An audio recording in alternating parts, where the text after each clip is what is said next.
Hi. I'll just start showing you some images.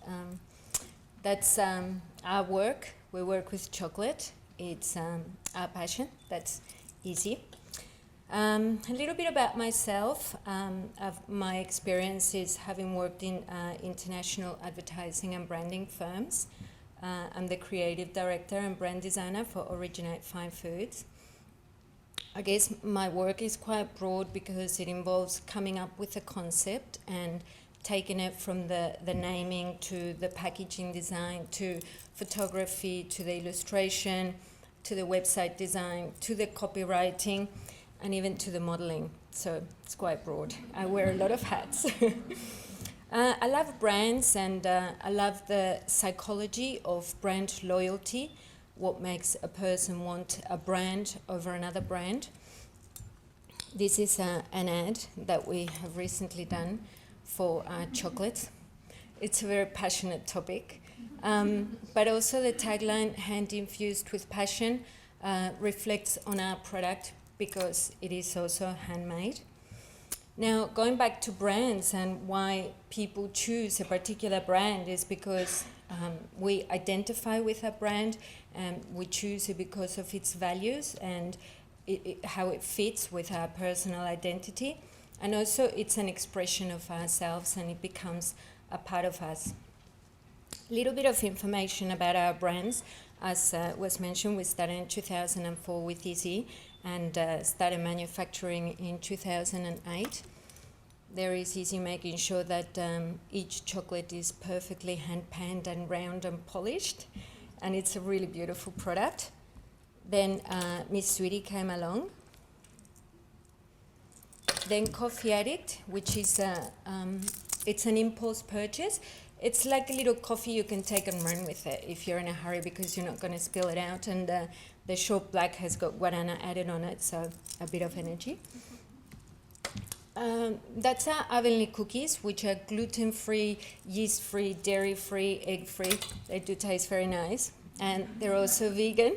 They've got no animal content. And we've got feedback from people saying it's so great to go and have a coffee and have a chocolate cookie and know that it's got no animal content. That's quite a rare thing, but this is a growing market that we find.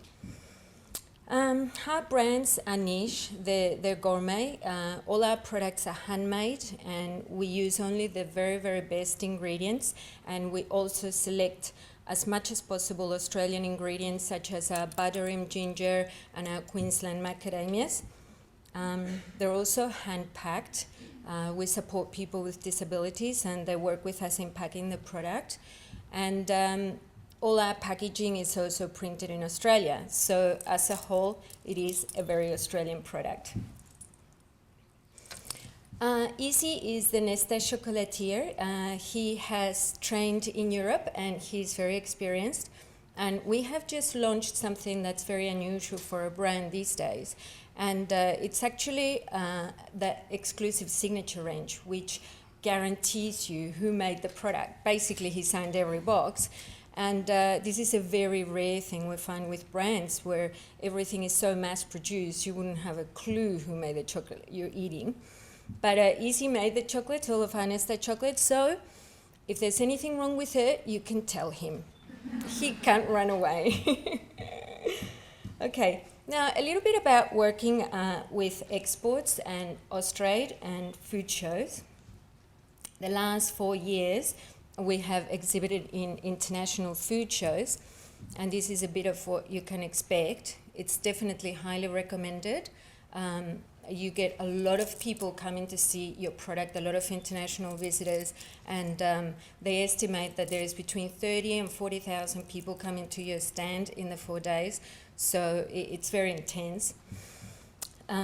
Austrade also brings to your stand and matches you with suitable potential buyers that would be interested in your product, so you can then take it further, have a meeting and discuss the possibilities of working together, which is really great, and it's a great way to start looking into exporting your brands. This is a campaign that was done for our native Australian flavours because macadamias are hand infused while they're being made with native Australian flavours such as Kwandong, Rosella, lemon myrtle, and wattle seed. And it was very popular, especially with a little koala friend. And we also did some promotional work in Hong Kong.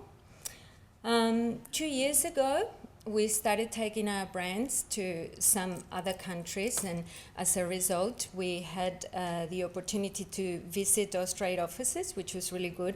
The team members were very helpful. They gave us advice and support, and also market information, which was crucial. Now, that's the Origin8 office in Paris.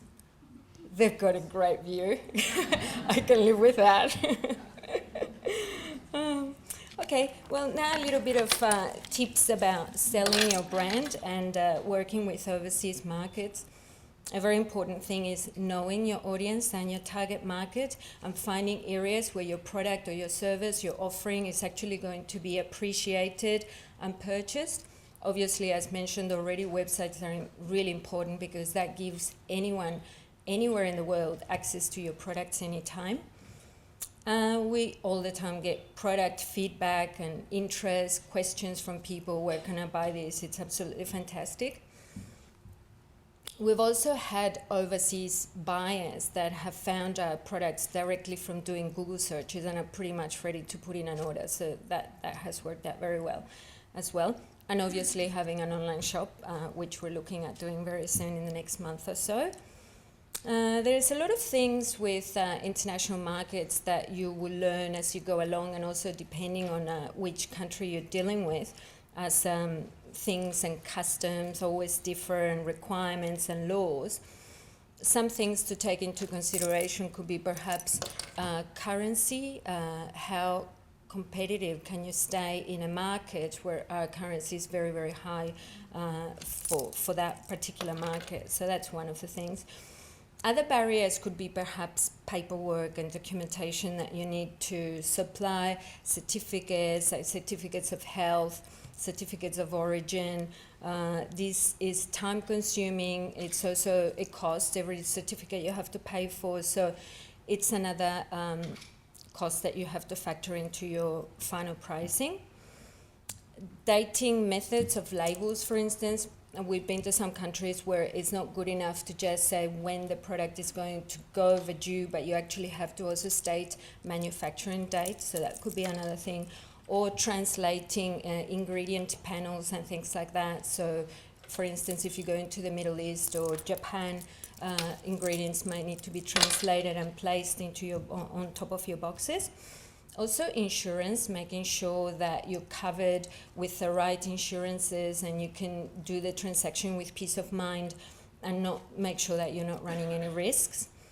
Agreed payment terms, making sure that everyone knows exactly how much, when it's going to happen and when, because that you don't want misunderstandings with that. And also legal contracts, supplier agreements, all of these things need to be really thoroughly looked into, so there's no situations that you might run into trouble. Well, that's pretty much it from me. I really wanted to thank Westpac for the opportunity of supporting us girls in business, and also for giving me a loan for a motorbike when I needed it many years ago when I had to get my life in control, and that created my brand loyalty. Thank you.